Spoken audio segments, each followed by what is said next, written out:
നമ്മൾ ഇന്ന് പോകുന്നത് പാതിരാമണൽ ദ്വീപിലേക്കാണ്. ഇപ്പം നമ്മളിപ്പോൾ അങ്ങോട്ടാണ് പാതിരാമണലിലേക്ക് പോയിക്കൊണ്ടിരിക്കുകയാണ്. പാതിരാമണലിൽ പോകാനുള്ള വഴി തണ്ണീർമുക്കം ആലപ്പുഴ റൂട്ടിൽ കായിപ്പുറം ജെട്ടിയിൽ ഇറങ്ങി അവിടുന്ന് ഒരു 500 മീറ്റർ ഇടത്തോട്ട് പോയാൽ ജെട്ടിയായി. ഈ ജെട്ടിയിൽ അവിടുന്ന് ബോട്ടുണ്ട്, അല്ലെങ്കിൽ വള്ളമുണ്ട്. അപ്പം നമുക്കിത് ഏത് സമയത്ത് അവിടെ ഉണ്ട്. അപ്പം അതിൽ കയറിയാൽ 5 മിനിറ്റ് കൊണ്ട് അക്കരെ എത്താം. അവിടെ ചെറിയ ചെറിയ കടകളൊക്കെ ഉണ്ട്. ചായ കുടിക്കാം, സ്നാക്സ് കഴിക്കാം, നാരങ്ങ കുടിക്കാം. അപ്പം നമുക്ക് നേരെ അങ്ങോട്ട് പോവാം. ഓക്കെ. ഇത് പാതിരാമണൽ ദ്വീപ്. കുറേ അധികം കാലമായി പാതിരാമണൽ വികസന പ്രവർത്തനങ്ങളൊന്നുമില്ലാതെ അറിയപ്പെടാത്ത അവസ്ഥയിലായിരുന്നു. എന്നാൽ ഇത് അന്തർദേശീയ ടൂറിസ്റ്റ് ഭൂപടത്തിൽ ഉള്ള ഒരു പ്രദേശം കൂടിയാണ്. പക്ഷെ അതിൻ്റേതായിട്ടുള്ളൊരു വികസനം ഇവിടെ വരുന്നില്ല. 89-ൽ അന്നത്തെ വൈസ് പ്രസിഡൻ്റായിരുന്ന ശങ്കർ ദയാൽ ശർമ്മ വന്ന് തറക്കല്ലിട്ടൊരു വികസന പ്രവർത്തനത്തിന് തുടക്കം കുറിച്ചായിരുന്നു. പക്ഷേ അത് യാഥാർത്ഥ്യമായില്ല. അതിൻ്റെ കാരണമെന്ന് വെച്ചാൽ ഇതൊരു ജൈവ വൈവിധ്യ കേന്ദ്രമാണ്. ഇതൊരു വനത്തിൻ്റെ ഭാഗമാണ് എന്ന് അവകാശപ്പെട്ടുകൊണ്ട് പ്രകൃതി സ്നേഹികൾ ഇവിടെ യാതൊരുവിധ വികസന പ്രവർത്തനങ്ങൾക്കും അനുവാദം കൊടുക്കാതെ തൊടുന്നതിനൊക്കെ കേസിന് പോകുന്നൊരു സ്ഥിതി ഉണ്ടായിരുന്നു. അപ്പോൾ അങ്ങനെ ഉള്ള പ്രതിസന്ധികൾ കൊണ്ട് വികസന പ്രവർത്തനങ്ങളൊന്നും പിന്നീടുണ്ടായില്ല. എന്നാൽ ഈ കഴിഞ്ഞ പഞ്ചായത്ത് ഭരണസമിതി, ഞാൻ അതിനകത്ത് ക്ഷേമകാര്യ സ്റ്റാൻഡിംഗ് കമ്മിറ്റി ചെയർമാനായിരുന്നു. ഞങ്ങളെല്ലാം ചേർന്ന് പാതിരാമണൽ ജനശ്രദ്ധയിൽ കൊണ്ടുവരുന്നതിന് വേണ്ടി പാതിരാമണൽ ഫെസ്റ്റ് എന്നൊരാശയം മുന്നോട്ട് വയ്ക്കുകയും 2023-ലും 24-ലും അത് നടത്തുകയുണ്ടായി. എത്താറുണ്ട്. അങ്ങനെ മുൻകാലങ്ങളിൽ 10 രൂപ ടിക്കറ്റ് വെച്ചിരുന്നു. ഇപ്പോഴത് നമ്മൾ 50 രൂപയാക്കി.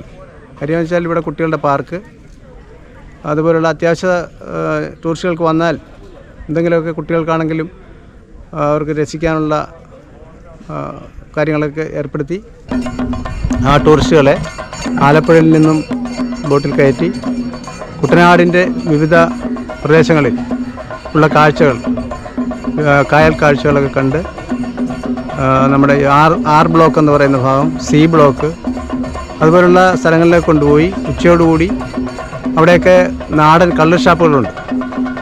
അവിടെയൊക്കെ നല്ല വിഭവസമൃദ്ധമായ ഊണ് കിട്ടും. അപ്പോൾ കള്ളിൻ്റെ രുചിയും അറിയാം.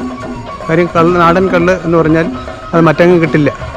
അപ്പോൾ അത് ധാരാളമായി കിട്ടുന്ന ഒരു പ്രദേശം കൂടിയാണ് കുട്ടനാട്. അപ്പോൾ അങ്ങനെ ആ നാടൻ രുചി വിഭവങ്ങളൊക്കെ ആസ്വദിച്ച് അവർ ഉച്ചയ്ക്ക് ശേഷം സമാപനത്തോടുകൂടി ആ പാക്കേജിൻ്റെ സമാപനം പാതിരാമണലിലാണ് അവസാനിക്കുന്നത്.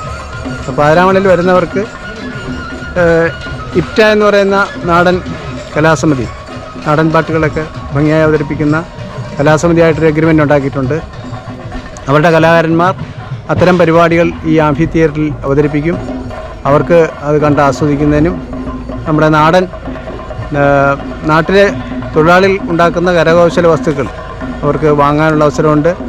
അതുപോലെ തന്നെ നാട്ടിലെ പുരാതനമായ പാരമ്പര്യ തൊഴിലായ ചകിരിവിരി, ഓലമടയൽ, അതുപോലെ കായലിൽ നിന്ന് മുങ്ങി വാരിയെടുക്കുന്ന കക്ക സംസ്കരിക്കുന്ന രീതി, അത് കക്ക ഇറച്ചിയാക്കി മാറ്റുന്ന കക്ക ഇറച്ചി പാചകം ചെയ്യുന്ന കാര്യം, അപ്പോൾ ഇതൊക്കെ വ്യത്യസ്തങ്ങളായ അനുഭവങ്ങളായിരിക്കും ടൂറിസ്റ്റുകൾക്ക് ലഭിക്കുക.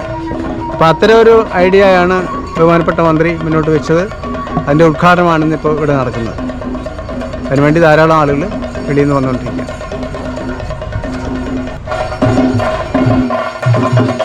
ഇത് ഒരു ചരിത്ര സംഭവമായി മാറും എന്നുള്ളതിൻ്റെ അടയാളമാണ്. ഒരു വളരെ ദീർഘവീക്ഷണത്തോടെയാണ് ഞാൻ ഇത്തരത്തിലൊരു പദ്ധതി ആവിഷ്കരിച്ചത്. ഇന്ന് നമ്മുടെ നാട്ടിലെ ജനങ്ങൾ വിദേശ ടൂറിസ്റ്റുകളല്ല വരുന്നത്, നമ്മുടെ നാട്ടിലെ ജനങ്ങൾ തന്നെയാണ് ടൂറിസത്തിൽ വരുന്നത്. നമ്മൾ വീട്ടിൽ നിന്ന് ഇറങ്ങി കുഞ്ഞുങ്ങളും ഭാര്യയും ഭർത്താവും അമ്മയും എല്ലാവരും ബന്ധുക്കളെല്ലാം കൂടി ചേർന്ന് ഒരു വണ്ടിയിൽ നമ്മൾ വന്ന് കേരളത്തിലെ നല്ല നല്ല മനോഹരമായ സ്ഥലങ്ങൾ കാണുക എന്നുള്ളതാണ്. ആദ്യം ടൂറിസം വകുപ്പുമായിട്ട് ഞങ്ങൾ ആലോചിച്ചിട്ടാണ് മൂന്നാറിൽ ഒരു ഡബിൾ ഡെക്കർ കൊണ്ടുവന്നത്. അപ്പോൾ ടൂറിസം വകുപ്പിനോട് നമ്മൾ ചോദിച്ചു, ഇച്ചിരി പൈസ തന്നാൽ ഡബിൾ ഡെക്കറിനെ ഒന്ന് മാറ്റം വരുത്താൻ വേണ്ടിയാണ്, പഴയ ഡബിൾ ഡെക്കറിനെ ഒന്ന് ഗ്ലാസ് ഇട്ട് മാറ്റാനുള്ള തീരുമാനം ഞാൻ എടുത്തു. അപ്പോൾ ടൂറിസം വകുപ്പിലേക്ക് എഴുതിയാൽ പറഞ്ഞു, മന്ത്രി പറഞ്ഞു ശരി അവർ പൈസ തരും, ഞാൻ പറഞ്ഞേക്കാമെന്ന് പറഞ്ഞു.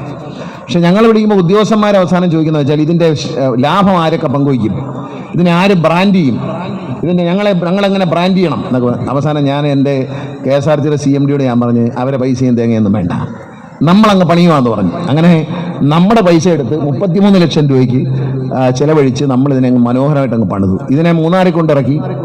ടൂറിസംകാരൊന്നും സഹകരിച്ചില്ല, ഞങ്ങൾ KSRTC ഓടിച്ചു. ഇന്ന് മൂന്നാറിലെ ടൂറിസം എന്ന് പറഞ്ഞാൽ ഈ ഡബിൾ ഡെക്കർ ബസ്സാണ്. എല്ലാ യൂട്യൂബർമാരും ബ്ലോഗർമാരും അവരെല്ലാം മാധ്യമങ്ങളും ദൃശ്യമാധ്യമങ്ങളെല്ലാം കവർ ചെയ്യുന്നത് മൂന്നാറിലെ ഡബിൾ ഡെക്കറാണ്. മൂന്നാറിലെ ഡബിൾ ഡെക്കർ 9 മാസം കൊണ്ട് 1 കോടി രൂപ കടന്നു. അപ്പോൾ ലാഭം എന്ന് പറയുന്ന ഒരു ദിവസം വെറും 13,000 രൂപയാണ് ചിലവ്, വരവ് 53,000 54,000 രൂപയാണ്.